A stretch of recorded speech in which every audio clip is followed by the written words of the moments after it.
The Canterville Ghost, Chapter 2. The storm raged fiercely all that night, but nothing of particular note occurred. The next morning, however, when they came down to breakfast, they found the terrible stain of blood once again on the floor. "I don't think it can be the fault of the Paragon detergent," said Washington, "for I have tried with everything. It must be the gas." He accordingly rubbed out the stain a second time, but the second morning it appeared again. The third morning also it was there, though the library had been locked up that night by Mr. Otis himself, and the key carried upstairs. The whole family were now quite interested. Mr. Otis began to suspect that he had been too dogmatic in his denial of the existence of ghosts. Mrs. Otis expressed her intention of joining the Physical Society, and Washington prepared a long letter to Miss Myers and Podmore on the subject of the permanence of sanguineous stains when connected with crime. That night, all doubts about the objective existence of phantasmata were now remote forever. The day had been warm and sunny, and in the cool of the evening, the whole family went out to drive. They did not return home till 9 o'clock, when they had a light supper. The conversation in no way turned upon Gus, so there were not even those primary conditions or receptive expectation which so often precede the presentation of physical phenomena.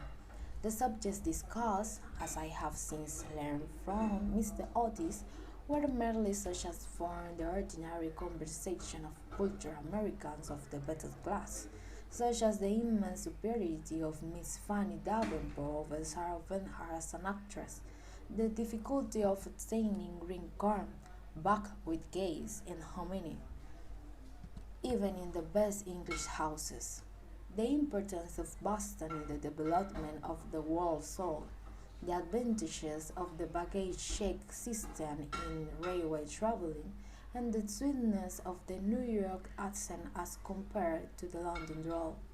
No mention at all was made of the supernatural, nor was Sir Simon de Canterville alluded to in any way.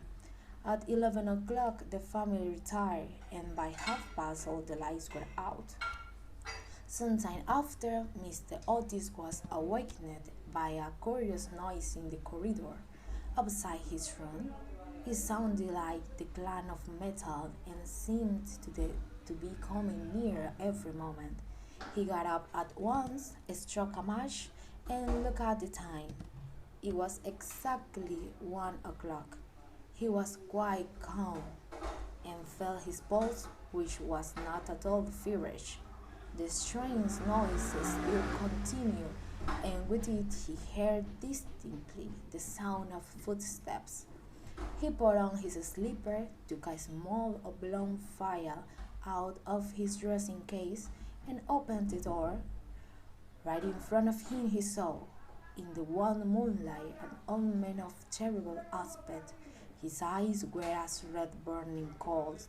Long grey hair fell over his shoulders in mad coils. His garments, which were of antique cut, were soiled and raged, and from wrists and ankles hung heavy manacles and rusty hips. "My dear sir," said Mr. Otis, "I really must insist on your oiling those chains, and have brought you for that purpose a small bottle of the Tammany Recent Sun lubricator. It is said to be completely efficacious upon one application, and there are several testimonials to that effect on the wrapper from some of our most eminent native divines. I shall leave it here for you by the bathroom candles, and will be happy to supply you with more surely if you require it." With these words, the United States minister laid the bottle down on the marble table, and, closing his door, retired to rest. A moment, the Canterville ghost stood quite motionless in natural indignation. Then, dashing the bottle violently upon the polished floor. He fled down the corridor, uttering hollow groans and emitting a ghastly green light. Just, however, as he reached the top of the great oak staircase, a door was flung open. Two light white-robed figures appeared, and a large pillar whizzed past his head. There was evidently no time to be lost, so hastily adopting the first dimension of space as a means of escape, he vanished through the wainscoting, and the house became quite quiet. On reaching a small secret chamber in the left wing, he leaned up against a moonbeam to recover his breath, and began to try and realize his position. Never, in a brilliant and uninterrupted career of 300 years, he had been so grossly insulted. He thought of the dowager duchess, whom he frightened into a fit as he stood before the glass in her lace and diamonds, of the four housemaids who had gone off into hysterics when he merely ran up then through the curtains of one of the spare bedrooms, of the rector of the parish, whom kindly he had blown up as he was coming late one night from the library, and who had been under the care of Sir William Gold ever since, a perfect martyr,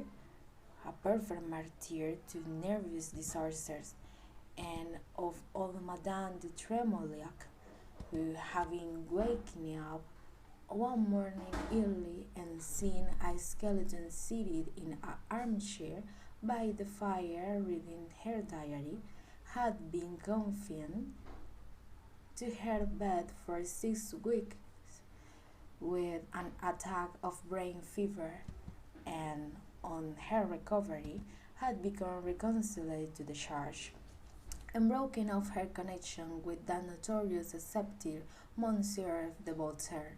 He remembered the terrible night when the wicked Lord Canterville was found choking in his dressing room, with the knave of diamonds halfway down his throat, and confessed, just before he died, that he had cheated Charles James Fox out of 50,000 at Crawford's by means of that very card, and swore that the gods had made him smile over it.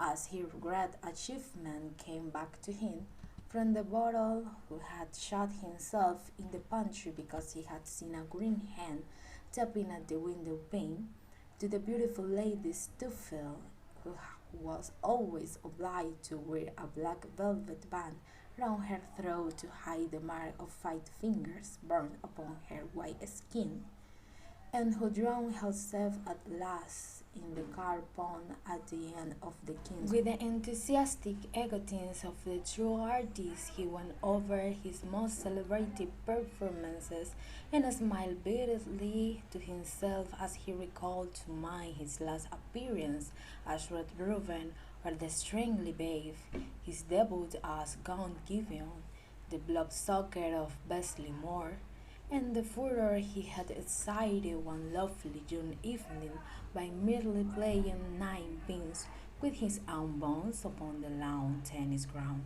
And after all this, some wretched modern Americans were to come and offer him the recent sun lubricator and throw pillows at his head?